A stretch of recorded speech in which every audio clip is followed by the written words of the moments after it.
പോവാം പോവാം. നല്ല കുട്ടിക്കൊണ്ടിരിക്കും. അതുകൊണ്ടാണ് മാങ്ങളെന്നെ പറഞ്ഞു വിട്ടത്. കാശ് വീട്ടിൽ ചെന്നിട്ട് ബാക്കിയൊക്കെ നടത്താം. പോവാ പോവാ സമാധാനം. പോവാ പോവാ.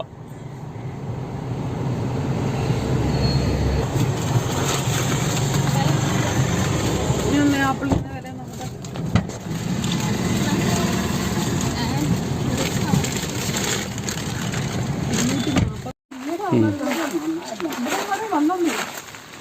വീടൊക്കെ കണ്ടാൽ അറിയാല്ലേ. വീട്ടിലോട്ട് വന്നപ്പം തന്നെ പശു കരഞ്ഞു നമ്മുടെ ഒച്ച കേട്ടപ്പോ.